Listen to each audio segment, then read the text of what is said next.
As you know, I'm making an ongoing as part of our continuous improvement and is our Monday morning meetings. I really see our Monday morning meetings while we are still out of the office. Um, you know, we need to find a way to connect everyone, get everyone out of their weekend heads, and start the week on a high note. So last week, Yaman provided a very thoughtful presentation. We're actually lucky today because our approach, as I've told everyone, our approach to diversity, equity, inclusion is really about celebrating how diverse, how important equity inclusion is in our company already, and how we've always been like that. Our approach to DE&I is really about empathy, informing, and educating, and zero tolerance for anyone that doesn't have an open mind and want to learn and ask questions. Like I think a lot of us may not have been informed, and we want to use our company as a safe place where you can ask questions and be thoughtful and want to understand more. So as there's been lots going on. You saw in my Friday email, we celebrated, the U.S. celebrated the Juneteenth, which is, recognizing the emancipation of slavery and making an official government holiday. That's really interesting, in terms of you can't change the past, but you can recognize and learn from it. We've had our own incredibly horrible couple of experiences over the past month. As you know, the finding of over 200 children at a residential school buried there, which is tragic and has really brought to some of the issues around what's gone on with our Indigenous community, as well as that horrific event happening in London, where the Muslim family was run down by, a very sick individual. Um, but anyways, today is National Indigenous Day, and we probably have never really thought about celebrating in the company, but we do have the privilege that someone who really connects with it. And I had the privilege of speaking to Aeryn last week when she wanted to share her perspective on it, and I'm very inspired by her story. So I'm going to pass it over to Aeryn to share. Aeryn, you probably want to introduce yourself because maybe not everyone knows who you are, but I'll go off camera if you can take over and tell us your story for the morning. Thanks so much, Adam. Uh,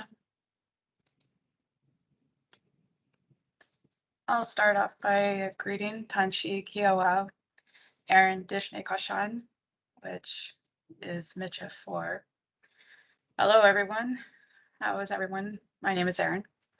Um, I find that this is a really weird way for me to meet quite a few of you. Um, I've had the privilege of working with Randy and Susan and Joanne for more than a year, but this is the first time I get to meet most of you.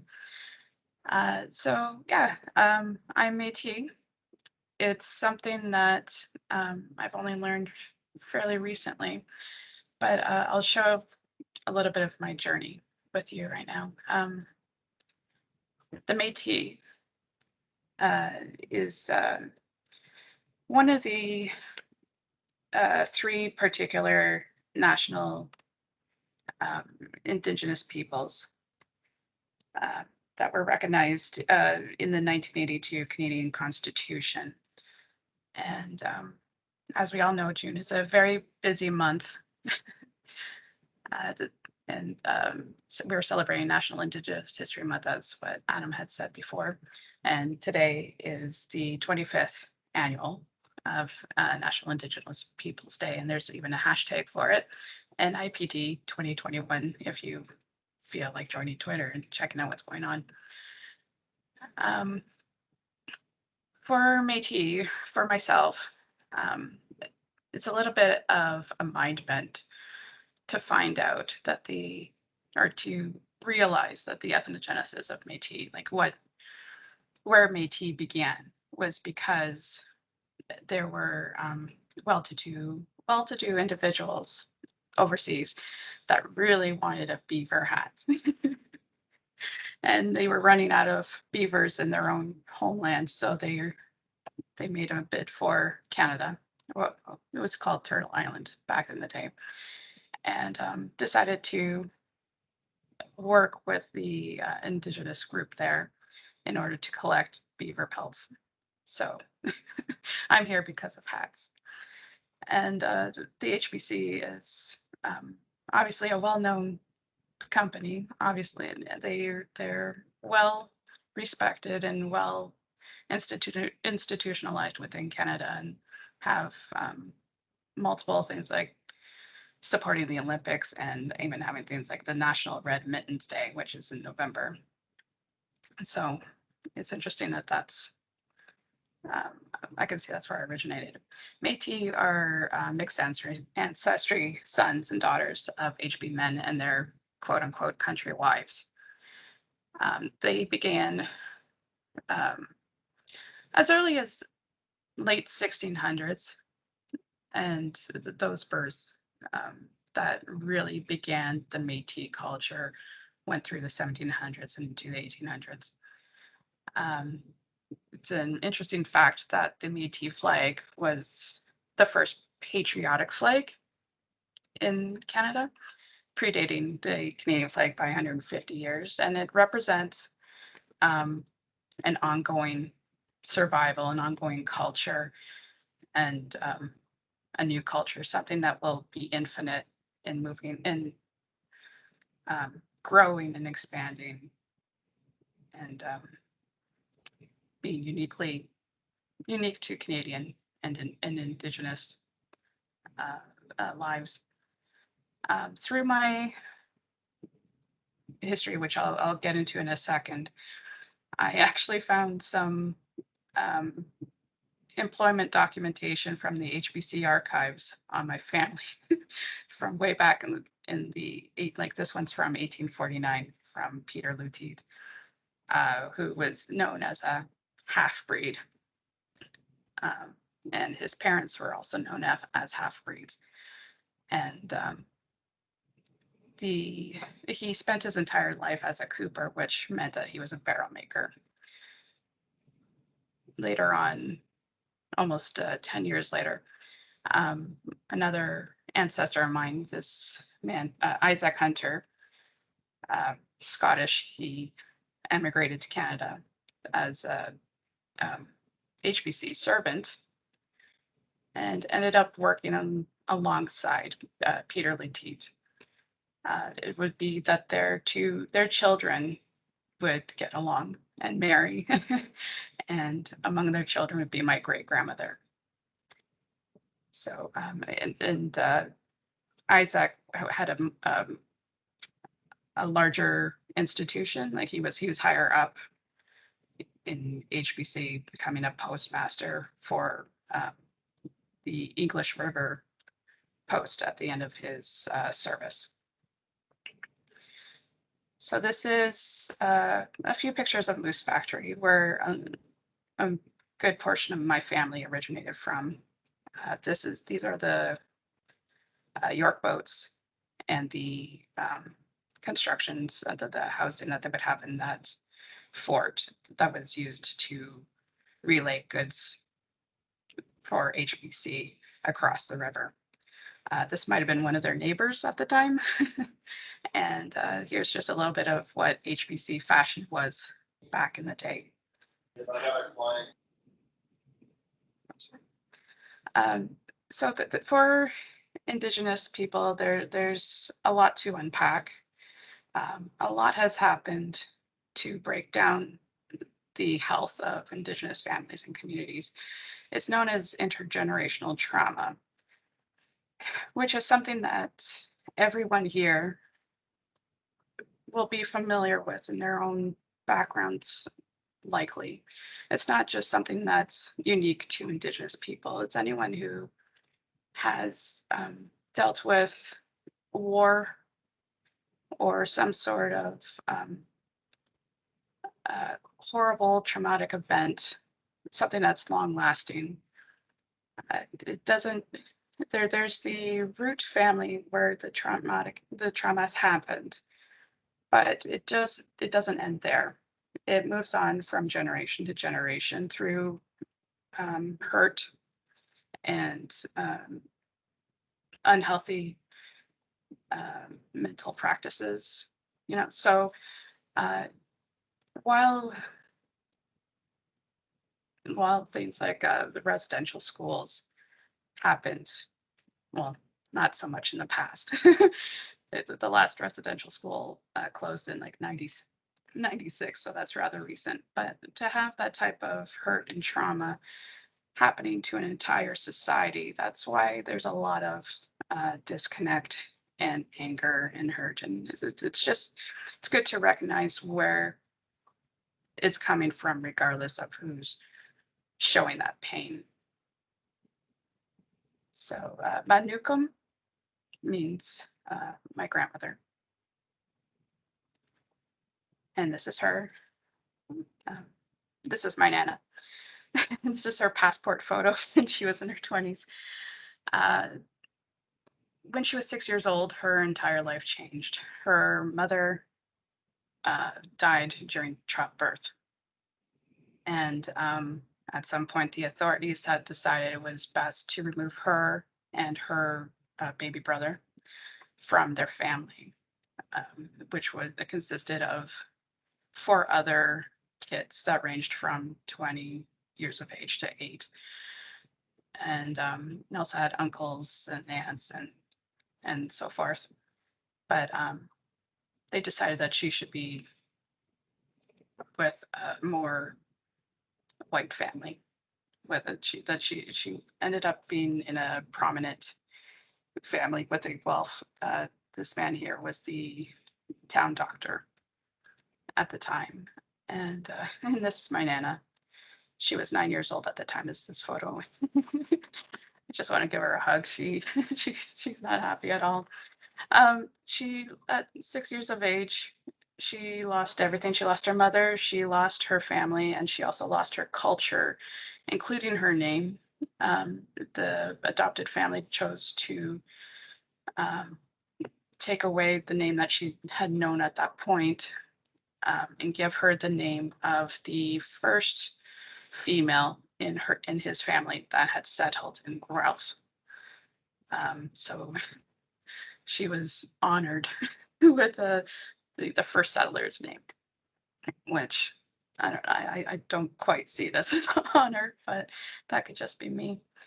Having a 6-year-old here in my house, it kind of devastates me to um, know that she had gone through this. And one of the major points is that she kept it a secret her entire life. We, as her family, we knew that she was adopted, but we thought she was adopted at birth. She never spoke about her family before. Um, it wasn't until I did a DNA test and we found her family and found documents that supported that.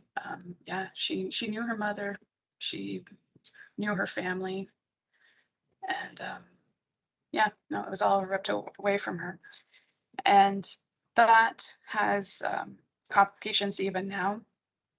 Uh, for myself, I I have a distinctive look. I didn't know where that look came from. And as a child, I would have an inordinate amount of people asking me, where did I come from? And the only answer I could give them was here. And I lived in a community that was predominantly Irish Scottish. So I would even say I'm Irish Scottish because everyone else had. And it's actually correct in some ways. The rest of my family is Irish and Scottish. But people like kids, Canadian kids were absolutely polite. They would say, "No, no, what are you really trying to figure out what my background is so that they could if so that they could bully me, but bully me correctly." So they would know what my background was in order to, you know, come up with whatever they would like as an insult, I guess. And so this was my background has been something that has stayed with me, obviously, but like it's something that's been brought up to me constantly. My entire life has been of people asking me where did I come from, and never happy with an answer that I could give them. So that's what had me choose to find out where my Nana came from through DNA. And when I found out that this was it, that she belonged to the Métis culture, um, I still can't connect with that community. There's apparently a membership card involved. They call it the status card for Native for Indigenous peoples or um, uh, that are claiming that they're part of a certain community. So for the Métis status, I can't qualify because my grandmother's, my Nana's adoption still cover. So authorities that took her away by doing so actually saved her from residential schools. So in some ways, I have to be happy that she didn't experience that herself because she was that age to start school. Um, they're also still keeping me away from my culture technically, like through paper.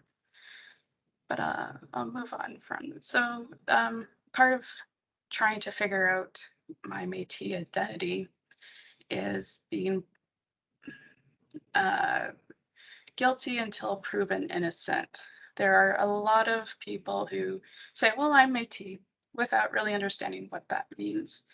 Like this senator who decided that Métis meant that she had an adoptive Indigenous sister. Um, and as Adam had mentioned at the very beginning, 215 children were found in Kamloops earlier, not even a month ago. And we have to remember that while the hashtag is 215 children, that they're just the beginning. There were thousands that ended up like these 215 children, and they're going to be found. But also here in Canada, there's also the um, murdered and missing women. There's an inordinate amount of women that are murdered and missing that are Indigenous. And as a society, we need to figure that out. That needs to be a thing that's ended. So there's a lot to learn. There is so much to learn when it comes to um, Indigenous life. My story is not the same story as anyone else who is Indigenous. Everyone has an individual story, but a place to begin to understand uh, Indigenous culture as a whole is a free course from University of Alberta. So if you're ever interested in learning more, I can provide the link to anyone. And any of these options that are on the screen, I can provide links to all of these at the end of this presentation. There's also a lot to celebrate. Métis is a wonderful culture of very, very talented people. These are two of my favorite artists. At the time, they're actually twin sisters, Carla and Karen. If you're in downtown Toronto, you might recognize this sculptures. It's by Métis architect um, Joe Farad. The Canadian Museum of History in Ottawa was Métis, the architect for that. There's you might recognize Tom Jackson from North of 60 and recent Juno Award winner Calais Cardinal. And finally, I just wanted to share one of the more well-known creative instances from Métis. It's called the Red River Jig. I'm just gonna go a little bit forward.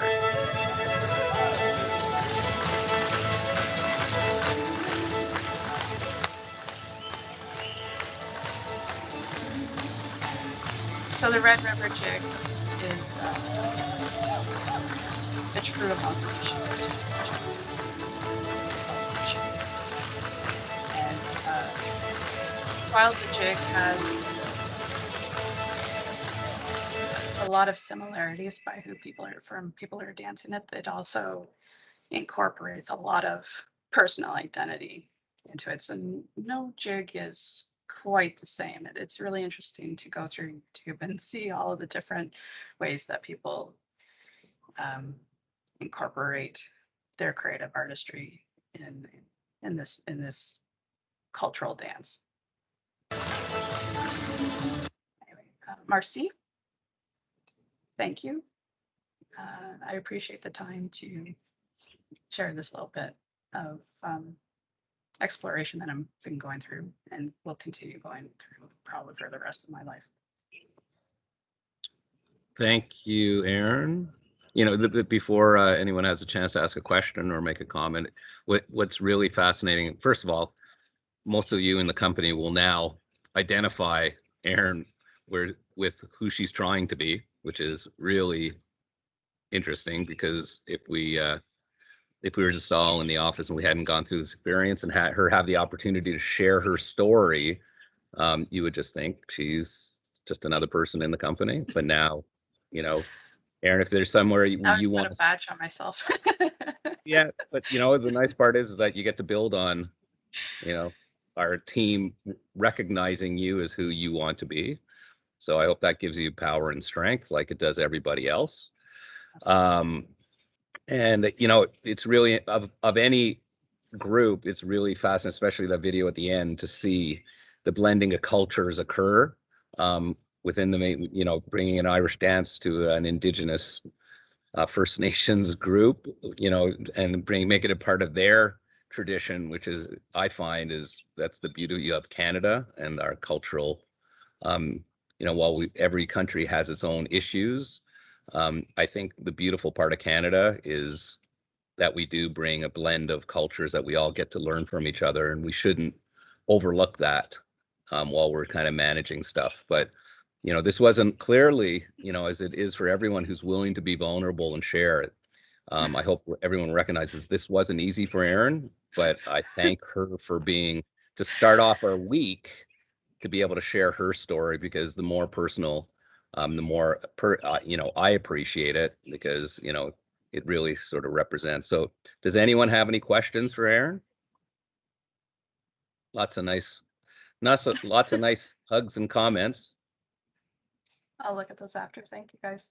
I appreciate it. All right. Well, what a way to recognize and celebrate a holiday that, like I said, many of us probably just overlook. But you brought it to the forefront, and you know, this is what I love about our company, that we do give the platform, and I hope you got something out of sharing your story, Aeryn. Yeah, So it's actually the first time that I've really hashed it all out. So thank you for being the sounding board, everyone. I really appreciate it. and don't feel free to give Aeryn edits and comments and feedback. You know, this is her journey of recognition, I would say, because as she said, she hasn't been recognized herself, but she knows who she is. So thank you. I hope everybody has a great week.